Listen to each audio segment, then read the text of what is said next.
দড়িটা দেখে চল আমরা দৌড় দিই। ন্যাশনাল টিমের প্রথম সেঞ্চুরির সময় কিন্তু ওই বছর আমি 11টা সেঞ্চুরি করেছিলাম। সাকিব ভাইয়ার থেকে আমি একটা অনেক বড় ইন্সপায়ারিং একটা জিনিস পেয়েছি। হাসেল ঘরে যখন আসছি তখন দেখে মনে হচ্ছে গরু তো ছোট। আমি ভাবতেছি আল্লাহ ছোট গরু কিনে ফেললাম। সবাই সাকিব ভাইয়ের দিকে তাকায় আছে, কারণ ইমিডিয়েটলি 2 দিন আগে সে জিম্বাবুয়ের সাথে সেঞ্চুরি করে আসছে। দর্শক, বাংলাদেশ প্রতিদিনের ঈদ আড্ডায় আপনাদের স্বাগত। সাথে আছি আমি মুন্না চন্দ্র দাস এবং আমার সাথে আছেন জাতীয় দলের ক্রিকেটার এবং জনপ্রিয় মুখ এনামুল হক বিজয়। বিজয় ভাই, আপনাকে স্বাগতম। Thank you. কেমন আছেন? ভালো আছে, আপনি কেমন আছেন? এই তো ভালো আছি। ডিপিএল নিয়ে যদি প্রথমে একটু কথা বলি, ঈদ আড্ডা তো হবেই। আর ডিপিএলটা অনেকদিন ধরে শুরু হচ্ছে না, ফাইনালি শুরু হলো। কেমন লাগছে এবং ক্রিকেটারদের মধ্যে আসলে কতটা আনন্দ? আসলে আমাদের বেশ কিছু চ্যাপ্টার গিয়েছে যেটা আসলে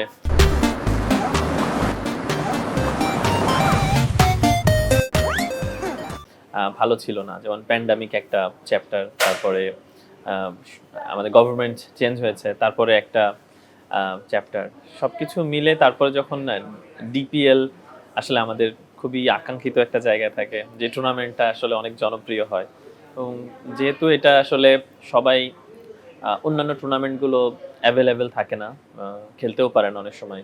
বিপিএলে কিছু লিমিটেড প্লেয়ার খেলে, সাথে ফার্স্ট ক্লাসও কিছু লিমিটেড প্লেয়ার খেলে। সেখানে ঢাকা প্রিমিয়ার লিগটা আসলে অনেক এক্সাইটিং থাকে এবং জনপ্রিয় একটা টুর্নামেন্ট, যেটার একটা দারুণ ইতিহাস আছে বা একটা ঐতিহ্য আছে। তো সেইটা যখন স্টপ হচ্ছিল বা হবে কি হবে না, এরকম সময় সবাই আসলে ডাউট ছিল। আমরা যখন নিজেদের মধ্যেও কথোপকথন করতাম, তখনও আসলে আমাদের এই ব্যাপারগুলো কাজ করতো। যখন শেষে এটা হচ্ছে হবে, তখনই আমরা অনেক খুশি হয়ে গেছি। তো আমাদের ডিপিএলটা আসলে হওয়াটা খুবই জরুরি ছিল, এবং সেটা হয়েছে বিধায় আসলে প্লেয়াররা সবাই অনেক খুশি। ডিপিএলে পুরো সবসময় আপনি একটা আমেজে থাকেন বা আপনার ব্যাটে রান আসতে থাকে, এটা রহস্যটা কি আসলে? রহস্য আসলে আমার রহস্যর সাথে আফসোসও আছে, আবার ভালো লাগাও কাজ করে, যে যখন আমি খেলাটা বোঝা শিখলাম, খেলাটা বোঝা ইন সেন্স অনেক সময় আমরা শুধু খেলি বা অনেক সময় আমরা একটা কাজ করি, বাট বুঝে না বুঝে করতে থাকি। বাট যখন আমি এই জিনিসটা বুঝি, সেটা ভালো কাজ হোক খারাপ কাজ হোক বা যে কোনো কাজই হোক, তখন কিন্তু সেটার আউটপুট পাওয়া যায়। তা আমার কাছে মনে হয় আমি প্রথমে 2010 থেকে 19 খেললাম, পরে 12তেও 19 খেললাম। খেলতে খেলতে যখন আমি মনে হলো, যখন 17-18 দিকে এসে 2000, তখন আমি খেলাটাকে খুব আন্ডারস্ট্যান্ড করার চেষ্টা করলাম, যে হ্যাঁ আমি এতদিন খেলছি, বাট খেলাটাকে কিভাবে আসলে আরো অর্গানাইজ ওয়েতে খেলা যায়, ভালো খেলা যায় কি করে। তো তখন আসলে অলরেডি আমি ন্যাশনাল টিম থেকে বাদ পড়ছি। তো আমার আফসোসের জায়গাও আছে যে আমি যে পরিমাণ গেমটাকে নিয়ে বুঝি, বাট গেমটাকে নিয়ে ভালোবাসি বা আন্ডারস্ট্যান্ড করার চেষ্টা করি, শুধু তো ব্যাট বলের খেলা ব্যাপারটা এরকম না। আমাদের ওয়েদার থাকে, আমাদের উইকেট থাকে, অপোনেন্ট থাকে, আমাদের মানে পরিবেশগত যে ব্যাপারগুলা যেগুলো যেগুলো এক্সপেরিয়েন্সের মাধ্যমে আস্তে আস্তে ডেভেলপ হয়, নিজে গেমটাকে বুঝে বুঝে খেলাটার ব্যাপার থাকে। তো তারপরে আসলে আমি যখন গেমটাকে খুব ভালো মতো রপ্ত করতে পারলাম, বুঝতে পারলাম, তখন দেখা যাচ্ছে যে ন্যাশনাল টিমে আমি এই সুযোগটা পাচ্ছিলাম না। তো এটার আমার আফসোসটা আছে, এবং আমাদের ওয়ানডে ফরম্যাটে শুধু ডিপিএলটাই হয়। তো আসলে আমি যখন ন্যাশনাল টিমে ওয়ানডে থেকে বাদ পড়লাম বা আমি ঢুকার চেষ্টা করছিলাম, তখন ওই টুর্নামেন্টটাই আসলে আমার জন্য সব থেকে বড় মঞ্চ ছিল। আমি সবসময় ওইটাই ভাবি যে যে যে ফরম্যাটে ভালো খেলবে, সেই ফরম্যাটে তাকে অপরচুনিটিটা পাওয়া উচিত। এতে তার আসলে ফোকাস লেভেল, আন্ডারস্ট্যান্ড লেভেল বা হ্যাবিট যেটাকে বলে, সেটা অনেক বেশি ইজি হয়ে যায়, কারণ সে এটা ভালো করেই আসছে। তো আমি ভাবছিলাম যে ঠিক আছে, আমি বিপিএলটা ভালো হচ্ছে, বাট ডিপিএলটা অনেক বেশি ভালো হচ্ছে, ফার্স্ট ক্লাসটাও খুব ভালো হচ্ছিল, তো 3 ফরম্যাটের জন্য প্রিপেয়ার ছিলাম। বাট ডিপিএলটা বিশেষ করে রেকর্ডগুলো হচ্ছিল, দল চ্যাম্পিয়ন হচ্ছিল, তো সেই বিষয়গুলো নিয়ে আসলে এক্সাইটেড থাকতাম। এবং এই সবকিছু মিলে আমার কাছে মনে হয় ডিপিএলটা আমার জন্য একটা মানে আন্ডারস্ট্যান্ড গেম, যেটা আমি মোটামুটি বুঝি বা আমি খেলতে পারবো। তো সেই কারণে আমার কাছে মনে হয় এটা একটা সূত্র হতে পারে যে আমি গেমটাকে খুব ভালোবাসি এবং গেমটাকে বোঝার চেষ্টা করছি। হ্যাঁ, যেমনটা বলছিলেন যে 18-19-এর দিকে অনেক বেশি পরিণত হচ্ছিলেন। আপনার যদি বলি যে 2012 বা ওই যে 15-এর আগের ব্যাটিংগুলো, বা তখন এনামুল হক বিজয় মানে ওপেনিংয়ের প্রথম ছক্কাটা তার ব্যাট থেকে আসবে, দর্শকরা মুখিয়ে থাকে, বা 15 বিশ্বকাপটা, ওভারঅল তখনকার সময়টা আপনার কাছে মানে কেমন লেগেছিল? মানে লাইক এখন আপনি কি ভাবেন যে ওই সময়টা? আসলে আমি ওই সময়টা বুঝতে বুঝতে অনেক কিছু হয়ে গেছে, বাট ছোটবেলায় যখন আমি আন্ডার 19-এ, তো মিডল অর্ডার ব্যাটসম্যান ছিলাম, আমি কিন্তু ওপেনার ছিলাম না। তা আমি যখন বিকেএসপিতে আন্ডার 16 খেললাম, 17 খেললাম, আমি তখন 4-5-এ ব্যাটিং করতাম। তো মিডল অর্ডার ছিলাম। তখন আমাদের ইংল্যান্ড ট্যুর যখন হলো আন্ডার 19-এ, তখন নান্নু স্যার আমাদের হেড কোচ ছিলেন। তো তখন ওপেনাররা খারাপ করছিল। তা আমি ইংল্যান্ডে যাই, আমি ১ম ওপেন করি। ওপেনার হয়ে যাই, মানে ভালো খেলি ওই সময়, যে ওই ম্যান অফ দ্য টুর্নামেন্ট হয় ওই সিরিজটাতে। তখন আসলে আমি মানে ভাবি যে ঠিক আছে, আমি তাহলে ওপেনটা ক্যারি করি। তার মানে আমার ওপেনিং কিন্তু 2010-এর পরের থেকে। আমার ওপেনার কিন্তু আমি হয়েছি তার আগে, আমি মিডল অর্ডার ব্যাটিং করতাম। তো ওইটা আমার একটা অ্যাডভান্টেজ ছিল, যেহেতু আমি মিডল অর্ডার ব্যাটিং করেছি ছোটবেলা থেকে, একটু এক্সপিরিয়েন্স হয়েছে, সাথে আমি আবার টপ অর্ডার হয়েছি, সাকসেসফুল হচ্ছিলাম। তো তারপরে আন্ডার 19, ফার্স্ট ক্লাস, বিপিএল সব জায়গায় খুব ভালো খেলছি।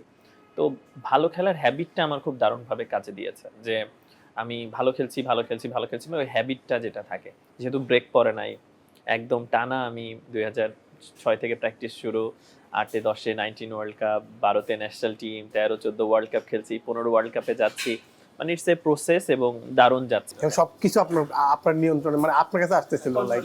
এবং মানে খুব সুন্দর হচ্ছিল, এমন না যে কোনো কিছু আমি ওভার পেয়েছি। আমি তখনও খারাপ খেলছিলাম, ভালো খেলছি, তখনও অনেক ভালো খেলছি, অনেক সময় কয়েকটা ম্যাচে অনেক খারাপ খেলছি। তো বাট একটা ব্যালেন্সে ছিল। বাট আমি গেমটাকে, যেটাকে বোঝানো বলে, যে আমি গেমটাকে একদম ডিপলি বুঝতে পেরেছি। যেমন ছোট বয়সে অনেকে মানে অনেক ধরনের অনেক কথোপকথন আসতো, বিজয় এটা হয় না, এটা হয় না। আসলে ছোট বয়সটাতে আমার মনে হয় অনেক কিছুই যেটা হয় সেটা আসলে আপনি ইচ্ছাকৃত না, অনিচ্ছাকৃত হয়ে যায়। যেটা আসলে কাউকে কোনো কথা দিয়ে হার্ট করা হতে পারে, বা কোনো কাজের মাধ্যমে তাকে কষ্ট দেওয়া হতে পারে, বাট এটা অনাকাঙ্ক্ষিত বা ইচ্ছাকৃত না। সেই জিনিসগুলো আসলে পরবর্তীতে বুঝতে পেরেছি। এখনো অবশ্যই শিখছি, অনেক কিছু জানার আছে। বাট ওই সময়টাতে আমার মনে হয়েছে সবকিছু মিলিয়ে চলছিল। তো ওভারঅল আরকি। হ্যাঁ, আন্ডার 19টাকে নিয়ে যদি একটু বলতেন, আন্ডার 19টাতে এনাম হলক বিজয় যে বাজিমাতটা করেছিল আসলে, সেই জায়গা থেকে তো আপনি ন্যাশনাল টিমে আসলে কলটা পান। ওই ওই ওই বছরই আপনি প্লেয়ার অফ দ্য টুর্নামেন্ট, আমি যদি ভুল না করে থাকি, যে সেখানে বাবর আজমের মতো ক্রিকেটারও ছিল, যেখানে বাংলাদেশের এনাম হলক বিজয় সবচেয়ে উপরে ছিল। আসলে আমি যেটা মানে ওই জায়গা থেকে এখন বাবর আজমও আছে, বা এরপরেও আরো অনেকগুলো ক্রিকেটার ছিলেন, তারা এক জায়গায়, যেমন ট্রাভিস হেডও মনে হয় সম্ভবত ছিলেন, যদি ভুল না করে থাকি। সে আজকে কোথায়, বা আপনি আপনাদের। আসলে আমাদের 19 লেভেলটাতে আমার যেটা হয়েছে ভালো খেলার কারণ একটা, যে আমার কারণটা ছিল আমি ফার্স্ট ক্লাস, তখন আমি খেলছি। আমি অলরেডি লিস্টে ডিপিএল, যেটা ঢাকা প্রিমিয়ার লিগ সব থেকে বড় টুর্নামেন্ট, ওটা খেলছি। আমি আন্ডার 19-এর আগে আপনার আহ, বিজয় দিবস টুর্নামেন্ট, স্বাধীনতা দিবস টুর্নামেন্ট, এরকম টুর্নামেন্ট হতো। তো সেখানে বড় বড় প্লেয়ার, ন্যাশনাল টিমের সব সুপারস্টারদের সাথে খেলার সুযোগ হয়েছে, তখন খেলছি। সাথে আমি 19-এর কিছু ম্যাচ আগেও এক্সপেরিয়েন্স ছিল, এবং আমি তখন একটা এক্সপেকটেশন, সবাই একটা হাইপ, সবকিছু মিলে আমার হ্যাবিটটা ছিল ভালো খেলার। যে আমি আপনারা মনে হয় জানেন, আমি আন্ডার 19 যখন শেষ করি, ন্যাশনাল টিমের প্রথম সেঞ্চুরির সময় কিন্তু ওই বছর আমি 11টা সেঞ্চুরি করেছিলাম, 11টা 12টা। তার মানে একটা সেঞ্চুরির একটা হ্যাবিট ছিল। তো 19-এর পরে যেটা হয় আসলে আমার কাছে মনে হয় সেটা হচ্ছে আমাদের যে অবকাঠামোটা, আমার কাছে মনে হয় সেটার ব্যাপারেও আমার আসলে একটু আরো অর্গানাইজ হওয়া যায় কিনা। কারণ 19 থেকে যারা মোটামুটি পারফর্ম করে তারা এইচপিতে আসে বা এ টিমে আসে, কিন্তু বাকি আসলে আমাদের ডিভিশন লেভেলে কিন্তু ওরকম ভাবে খেলাটা থাকে না। তো সাথে আবার আপনি ঢাকা বেইজ আমাদের ক্রিকেট, এটা আপনাকে মানে খারাপ শুনতে হলেও মানতে হবে।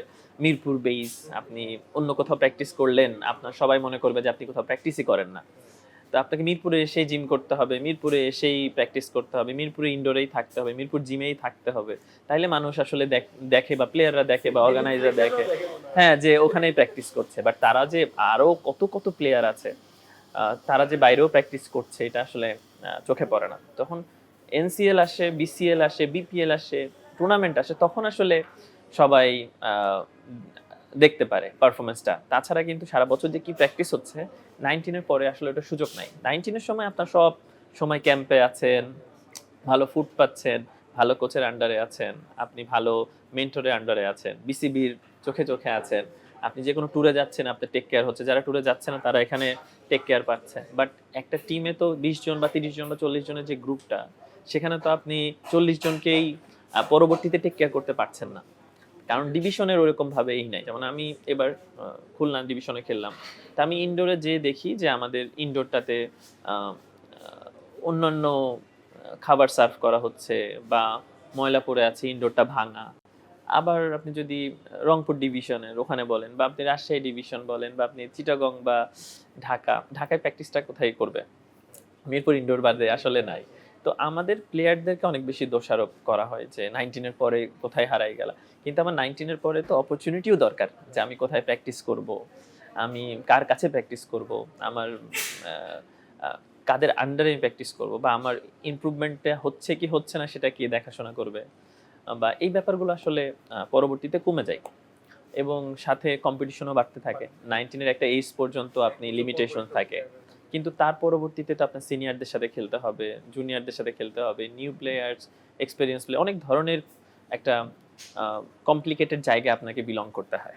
তখন আসলে আপনি চাইলেও আপনার মতো করে থাকতে পারেন না, তখন ওই টিমের অনুযায়ী অ্যাডজাস্ট করতে হয়, ওই ফ্র্যাঞ্চাইজি অনুযায়ী অ্যাডজাস্ট করতে হয়, ওই নতুন নতুন কোচের আন্ডারে আপনি আসবেন, তখন নতুন নতুন ইনফরমেশন পাবেন, আবার সিনিয়ররা কিছু বলবে, মানে অনেক ধরনের কমপ্লিকেটেড একটা জায়গায় যেখানে আপনাকে ব্যালেন্স করে থাকতে হয়। তো ওই সময় অনেকেই আসলে আন্ডারস্ট্যান্ড করতে পারে না। তো সাথে কম্পিটিশনও থাকে, ভালো খারাপ হচ্ছে, এইসব অনেক কিছু মিলে আসলে আমার কাছে মনে হয় 19 এর পরে একটা স্ট্রাগল টাইম আসে। বাট ট্যালেন্ট, হার্ডওয়ার্ক এগুলোকে বিট করে। আমার কাছে মনে হয় অপরচুনিটিও দরকার, সাথে প্লেয়ারদের একটা কোলাবোরেশন হলে জিনিসটা অনেক সুন্দর হয় আই গেস। হ্যাঁ, যেহেতু বিকেএসপিতে ছিলেন, বিকেএসপিতে সাকিবও ছিল, মুশফিক ছিল, বা আরো যারা এখন ন্যাশনাল টিমে মইনুল হক তারাও ছিল।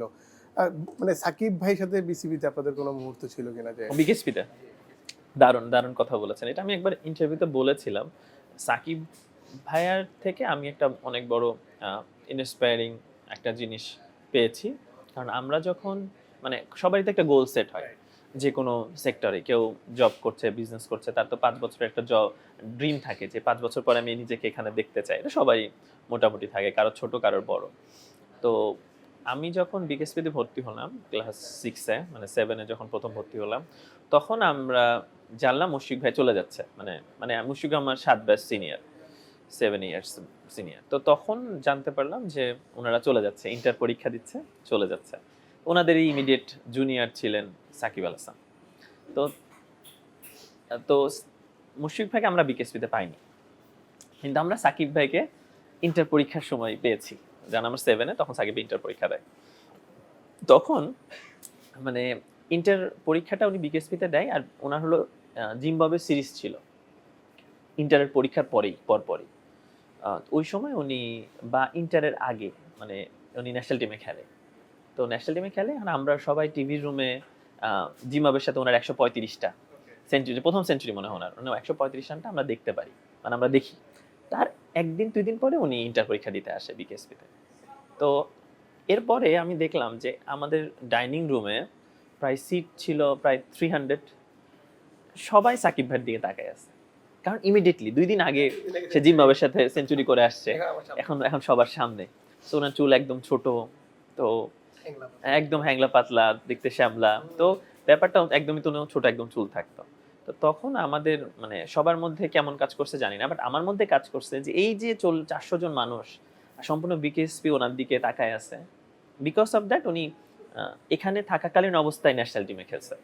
উনি এখান থেকে চলে যেত, আবার আসতো, এই জিনিসটা পেতো না। তা আমার ওই পরে একটা নিজের মধ্যে কাজ করছে, তাহলে আমিও এই বিকেএসপিতে থাকাকালীন অবস্থায় ন্যাশনাল টিমে খেলতে চাই। মানে এরকম একটা ইন্সপায়ারিং, হ্যাঁ, একটা ক্রিয়েট হয়েছে। তো তখন উনি আমার সাথে করে আমাদের সবার সামনে, আপনি জানেন ক্যাডেটে লাইন ধরে প্র্যাকটিসে যাইতে হয়, লাইন ধরে খাওয়া দাওয়া করতে যেতে হয়, লাইন ধরে যা করবেন আপনি লাইন ধরে যেতে হয়, শৃঙ্খলা জীবন। তো সাকিব ভাই থাকতো সামনে, তা আমরা ওনার পিছনে পিছনে লাইন ধরে প্র্যাকটিসে যাইতাম।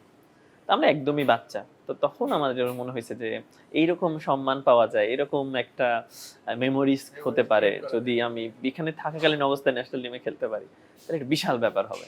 তো ওই একটা হিট আমার মধ্যে করে। দেন এটা আসলে সত্য হয়, আমি ন্যাশনাল টিমে খেলার অবস্থাতে বিকেএসপির স্টুডেন্ট ছিলাম এবং ওইটা আমার পূরণ হয়েছিল। তো এটা একটা দারুণ ইন্সপায়ারিং ছিল সাকিবের বিষয়টা। হ্যাঁ, সাকিব ভাই তো আমরা গল্প করতাম, মাঝে মাঝে ওনার রুমে যেতাম, গল্প করতাম। না, উনি মানে ইন্টেলিজেন্ট মানুষ ছিল, ন্যাশনাল টিমে খেলছে, আমরা অটোমেটিক্যালি তখন আসলে এত, এখন যেমন আমরা বুঝি যে কে কি কথা বললো এটা আমার আন্ডারস্ট্যান্ড করতে, এখন তো আসলে ওনার বডি ল্যাঙ্গুয়েজ দেখে আমরা বুঝতাম যে উনি ভালো বা কিছু, বাট ওনার কথা থেকে আসলে নিতে পারতাম না। মানে ওই লেভেলের মানুষের একটা বিলিয়নারের কথা আসলে আমাদের নেওয়াটা ডিফিকাল্ট। মানে অনেক সময় হয় না? তো তো ওই ক্ষেত্রে আমার আসলে বুঝতাম না। বাট আস্তে, আস্তে যখন বড় হতে থাকলাম, তারপরে যখন ওনার সাথে খুব দারুণ সম্পর্ক ছিল। উনি ইন্টার পরীক্ষা যখন দিচ্ছিল প্রায় ১-১.৫ মাস ছিল। তা আমি প্রায়ই ওনার সাথে বসে থাকতাম। উনি প্যাড চেঞ্জ করতেছে, খেলতেছে। দেখতাম, গল্প করতাম। ভাই এটা কি? এই ব্যাটটা কেমন? এই ব্যাটটা ওয়েট কেন বা লাইট কেন? এই ব্যাপার নিয়ে গল্প হতো। তারপরে ওই সম্পর্কটা পরবর্তীতেও যখন আমি ন্যাশনাল টিমে কাছাকাছি আসলাম, তখন আসলে আরো ইজি হয়ে গেছে আসলে। ছোট একটা প্রশ্ন যদি করি যে সাকিবকে নিয়ে আসলে বলা হয় যে সাকিবের যে ক্রিকেটীয় মেন্টালিটি এটা অনেক বড়, মানে দেশের ক্রিকেটে অনেক ক্রিকেটার আছেন তার মধ্যে হয়তো বা নেই অনেকে, আপনার কাছে কি মনে হয় আসলে? আসলে আমার কাছে পয়েন্ট অফ ভিউটা একটু ভিন্ন।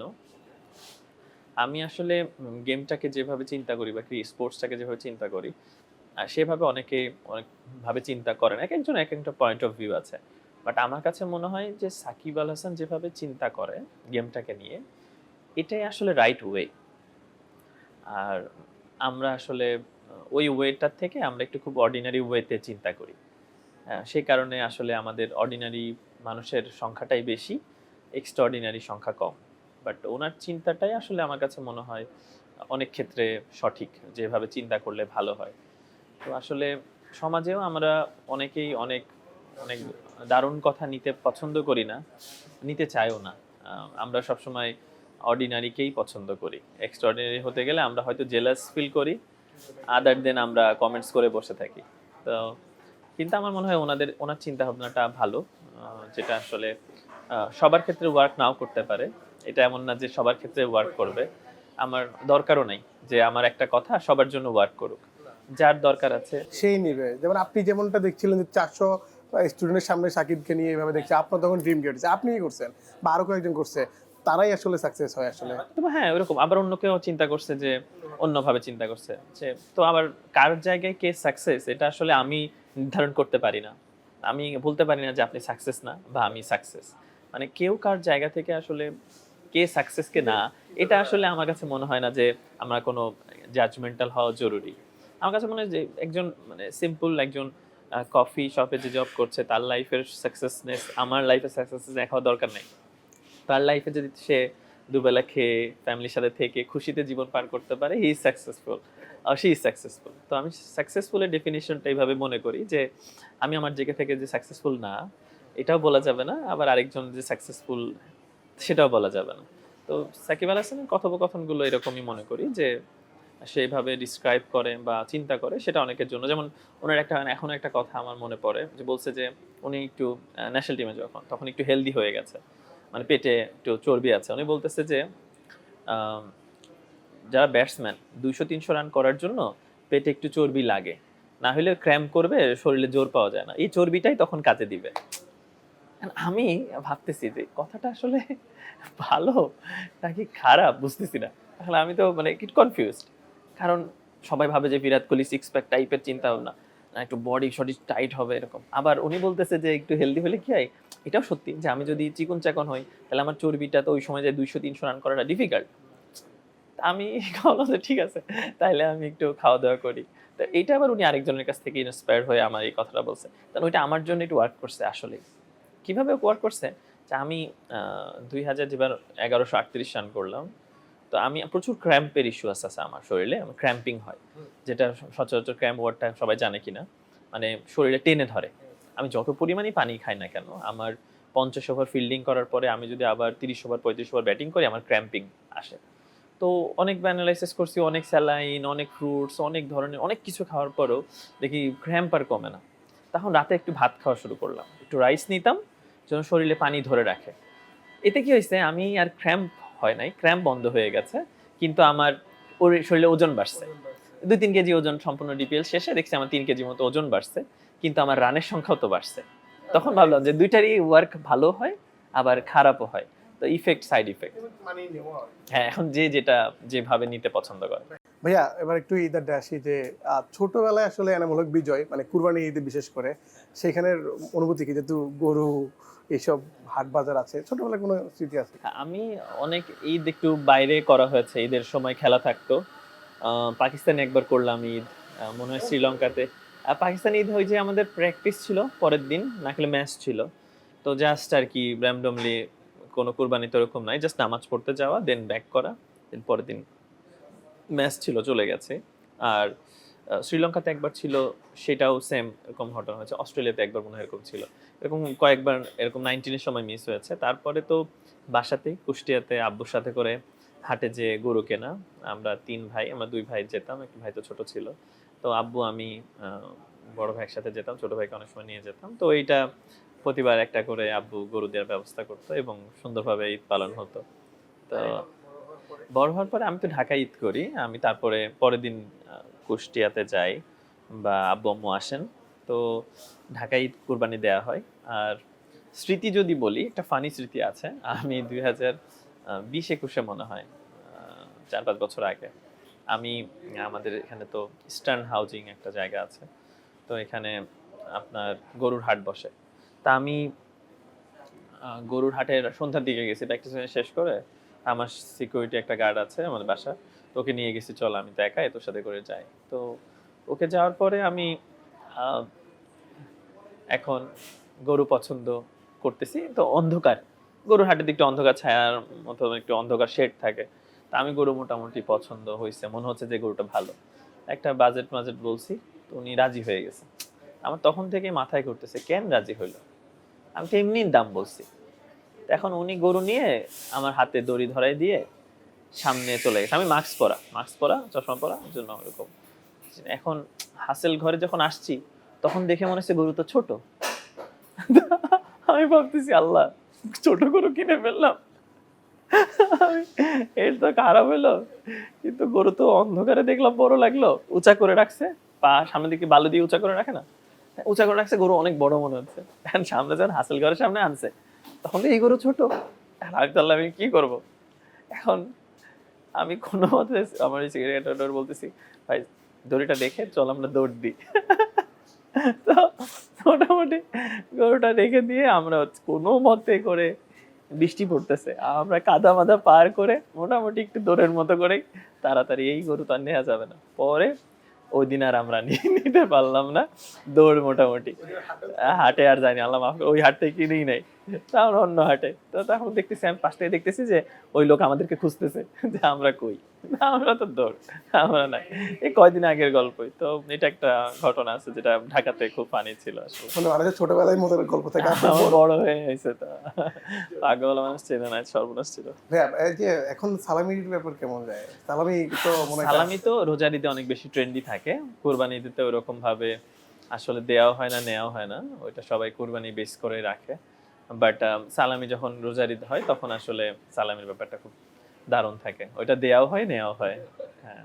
ভাইয়া, আপনার যদি বলি যে আসলে প্রতিটা ঈদ আসে, পরিবারের সাথে সবাই ঈদ কাটায়, যখন মানে লাস্ট ইয়ার না 2024-এর যে গণ অভ্যুত্থান বা জুলাই আন্দোলন, তখন আপনারই একজন ছোট ভাই যিনি আসলে মারা গেছেন এই জুলাইয়ে, তো তাকে নিয়ে কোনো স্মৃতি আসলে? হুম, আমার আকরাম ওর নাম, ভালো নাম, আর ডাক নাম ওদের এলাকায় ছিল রাব্বি। তো ও আসলে আমার সাথে যখন ও আমার সোলো কোর্স কোর্সে বিজনেস প্রতিষ্ঠানে ও যখন ম্যানেজার হিসাবে আসে, বা ও যখন ওর সাথে আমার পরিচয় হয়, তখন খুব সিম্পল নর্মালি পরিচয় হয়। কিন্তু ওর কাজ, ওর কথাবার্তা, ওর অনেস্টি, মানে আসলে আমি তো ঢাকায় আমার ফ্যামিলি ছোট্ট পরিসর নিয়ে থাকি, সারাদিন মাঠে তারপরে ফ্যামিলিতে। তো আমার আসলে আম, ওরকম বন্ড, মানে অনেক মানুষের সাথে থাকি না, আমি খুব কম মানুষের সাথেই থাকা হয়। তো ওর মধ্যে ওকে আমার প্রচন্ড ভালো লাগা শুরু হয়। 6 মাস যেতে যেতে, 1 বছর যেতে যেতে এত সুন্দর একটা সম্পর্ক হয়, একদম কাইন্ড অফ আমরা ছোট ভাই বড় ভাইয়ের মতো হয়ে যায়, এবং খুবই আমাকে শ্রদ্ধা করতো, আমাকে সম্মান করতো, মানে আদর করতো, মানে সব মিলায়। ও আমাকে গিফট দিচ্ছে, আমি ওর গিফট পাঠাইতেছি ওর বাসায়। ওরও একটা সুন্দর সম্পর্ক ছিল, যেটা ব্যাপারটা আমি খুব ভালো মতো জানতাম, রেসপেক্ট করতাম। সুন্দর একটা দারুণ বন্ডিং, সোলোকো সবকিছু দেখাশোনা করা, শুধু অল ওভার সোলোকো। আদার্স বাসা বাড়ি, জন্মদিনে যাচ্ছি, ওর জন্মদিনে হচ্ছে, সবকিছু মিলায় মানে আমার ভাইয়ের মতো হয়ে গেছে। তো ইনসিডেন্টটা যখন জুলাইয়ের 10 তারিখের দিকে হয়, তখন আসলে আমি ছিলাম চিটাগংয়ে, এবং সোলোকো স্পোর্টস ছিল বন্ধ। তা আমি গ্রুপে বলেও দিছি যে তোদের 3-4 দিন শোরুম বন্ধ করে রাখ, তোদের আর বাইরে বের হওয়ার দরকার নেই। আরো তো 5 জন আমার এমপ্লয়ি ছিল। তো ওরা আসলে ওদের মতো করে হয়তো বের হয়েছে, তো আমি ওদেরকে মানাও করছি, আমাকে সকালে ওর সাথে কথা হয়েছে যে আমি বের হব না, আমি বলছি এত বের হওয়ার দরকার নেই, দেন আমি প্র্যাকটিসে চলে গেছি।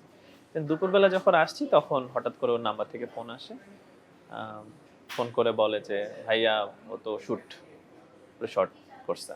তো এরপরে আমার তুমি আকাশ ভেঙে পড়ছে যে আসলে ঘটনাটা কি ঘটলো। তো আমার মনে হয়েছে যে ওই চলে যাওয়ার পর আসলে আমি তখন বিসিবি কে জানাই বা চেষ্টা করি ঢাকায় আসার, বাট ওরকম সিচুয়েশন ছিল না, গাড়ি চলতেছিল না, সারা বাংলাদেশে একদম থমথমে অবস্থা এবং 144 ধারার মতো জারি করার মতো অবস্থা হয়ে গেছে।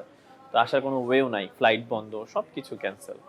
তা আমি যে আসবো, যে লাস্টটা দেখবো, এটারও আসলে কোনো সুযোগ ছিল না। সো ওই রকম আসলে ঘটনাটা ঘটে এবং আমার লাইফের সব থেকে খারাপ ডে বা ট্র্যাজেডি যদি বলা হয়, ওইটা একটা আমার জন্য সব থেকে কষ্টদায়ক দিন। তো পরিবার এখন মোটামুটি আছে, ওভারকাম করছে হয়তো, বাট আমার জন্য এটা খারাপ লাগা সবসময় কাজ করে। আমার এখনো বিশ্বাস হয় না যে ও নাই। হ্যাঁ, এবং দোয়া করি যেন আল্লাহ ওকে জান্নাত নসিব করে। হ্যাঁ, একটু আপনার আপনার 2020 সালে মা দিবসে আপনার কন্যা সন্তান পৃথিবীতে আসে, একদম মা দিবসেই মায়ের আগমন বলা যায়। আহ, যদি বলি যে আসলে সে আসার পর আপনার আসলে পরিবর্তনটা কি হয়েছে বা খুব ভালো প্রশ্ন, খুব ভালো প্রশ্ন। আসলে আহ, আমি বললাম না যে আমি খেলাটাকে আন্ডারস্ট্যান্ড করার চেষ্টা করছি, বোঝার চেষ্টা করছি 2018-20 ওই দিকের থেকে শুরু করে। তো একটা ব্যাটসম্যান পরিণত বা একটা মানুষ পরিণত হয় 25-26 পর থেকে, তা আমার মনে হয়েছে। তো আমার লাইফে আমার তফা যখন লাইফে আসে তখন আমি অনেক বেশি অর্গানাইজ হয়েছি।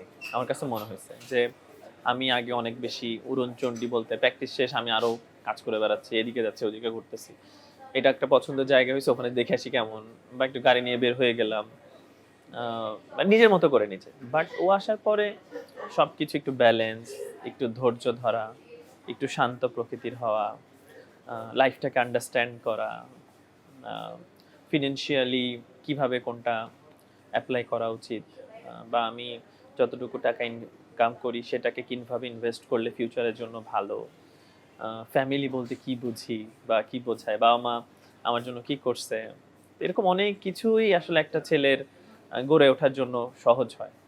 তো আমার কাছে মনে হয় আমি অনেক চুট করে রেগে যেতাম, আহ, সেটাকে কাম করা, এরকম অনেক কিছু আছে যেগুলো আসলে ও আসার পরে আমার লাইফ একটু অনেক বেশি ব্যালেন্স হয়েছে। তো এই জন্য আমার পারফরমেন্সও যথেষ্ট, গ্রাফ যদি আপনি দেখেন আমার ডোমেস্টিকের খেলা থেকে শুরু করে আমার 17-18 পরের থেকে আমার খুব দারুণ graph day by day improve হয়েছে। তো একটা, আমাকে খারাপ খেললাম বাসায় গেলাম দেখতেছি ও হাসতেছে, আমি ভালো খেললাম ও বাসায় গেলাম দেখি ও হাসতেছে। সো যখন ফ্যামিলি বা বাসা বাড়িতে যেখানে আমি সব থেকে বেশি সময় পার করি ওইখানে যখন দেখি সবসময় এক, তাহলে তো আমার আসলে খারাপ লাগার বা ভালো বেশি লাগার কোনো সুযোগ না, একটা ব্যালেন্সে চলে আসে। তো সেই জিনিসটা আমার মনে হয় চমৎকার ভাবে কাজে দিয়েছে আমার লাইফে। ফোন ফোন দেয় নাকি হুট করে ফোন হ্যাঁ হ্যাঁ হ্যাঁ, কি এখন বলে ভিডিও কল দেয়। বাবা, বাবা কোথায় তুমি? বাবা কোথায়, কখন আসবা? বাবা, আরে ওই সবসময় বলে বাবা বলে, বাবা কি করছো? মানে এই ওয়ার্ড গুলো খুব তখন যত টেনশন থাকুক না কেন দেন সব সব হ্যাঁ টেনশন চলে যায়, রাইট রাইট। আমরা যে স্ট্রেস তো থাকে, আমরা যে কোনো ছেলেরাদের একটা স্ট্রেস লেভেল সবসময় হাই থাকে, কারণ আমাদের প্রচুর পরিমাণে ফ্যামিলি মেনটেন করার জন্য বা নিজের লেভেলটাকে ঠিক রাখার জন্য আমরা অনেকে এফোর্ট দিই, ডিফারেন্ট ডিফারেন্ট ভাবে ডিফারেন্ট ডিফারেন্ট জায়গায় এফোর্ট দিই। সেই ব্যাপারটা আসলে চমৎকার ভাবে ব্যালেন্স রাখে আমার মেয়ে। ভাই ক্রিকেটাররা তো নর্মালি অনেক ব্যস্ত থাকে মানে খেলাধুলো নিয়ে, তাদের ড্রেস টেস কেনা খুব একটা হয় না, এবং দেখি সেখানে ভাবিদের একটা ভূমিকা থাকে বড়, যে সাকিব ভাই যেমনটা বলেন যে আমার কোনো কিছু, বা তামিম ভাই, ভাবিরা আপনার এই ড্রেস কোড, এই পাঞ্জাবি কালেকশন বা আমার ব্যাপারটা পুরোই আমার, একদমই আমার। আমার ওয়াইফ আসলে এই ব্যাপারগুলো তো অনেক বেশি আন্ডারস্ট্যান্ড করে না বা চেষ্টাও করে না, কারণ আমি ছোটবেলা থেকে একটু গোছালো ছিলাম। তো আমি আমার ব্যাপারগুলো আমি করি, বাট আমার মেয়ে, আমার ওয়াইফের ব্যাপারগুলো একদমই ওরা, আমি আবার ওদের ব্যাপারে ইনভলভ হই না, বাট ওরা যখন যেটা চায় আমি চেষ্টা করি প্রোভাইড করার জন্য। এবং এটা আমার মনে হয় যে খুব ভালো লাগার বিষয় যে ওরা যা চাচ্ছে সেটাকে আমি দিতে পারছি কিনা। আর আমার ব্যাপারটা পুরো আমি টেক কেয়ার করি, কি কি লাগবে না লাগবে। আমার রুম পুরোটাই এসবের ব্যাপারে আলাদা, তো ওদের আবার ওদের মতো করে, আমি ওদেরকে বরং হেল্প করি, ওরা আমার ব্যাপারে অত বেশি কনসার্ন না। তো আমিও ওরকম, আমরা বাইরে মেরে গেলে আমরা হয়তো চেষ্টা করি যে সব ঠিকঠাক থাকে যেন, এটাই। হ্যাঁ হ্যাঁ প্লিজ। ফুটবল তো দেখি আপনারা খেলেন, মানে মাঠে যে কোনো যখনই সুযোগ পান তখনই মানে ক্রিকেটাররা ফুটবল নিয়ে মেতে ওঠে। ফিফা ওয়ার্ল্ড কাপে মানে আপনার নর্মালি দল কোন দল আপনি সাপোর্ট করেন? যে আমি আসলে মেসির পাগল, খুবই মেসির ফ্যান, বিগ ফ্যান। প্রতিটা ওর সব জায়গায় আমার ফলো দেয়া, এবং ও যেখানে যেখানে খেলতো সেখানে সেখানে আমি ফলো দিয়ে রাখতাম। তো আর্জেন্টিনা বলেন, পিএসজি বলেন, বার্সেলোনা বড় সময়, তারপর ইন্টার মিয়ামি এখন খেলছে। তো এগুলো আমার সবসময় খুব এনজয় করি। এবং ওয়ার্ল্ড কাপটা তো বিগ অকেশন, আমরা 4-5 বছর পর পর আমরা ওয়ার্ল্ড কাপটা পাই। তো তখন আসলে শুধু দলের খেলাটা আমরা উপভোগ করি, বাট তার আগে তো অনেক ধরনের ক্লাব থাকে, স্কিল যখন দেখি তখন মুগ্ধ হয়ে যায়।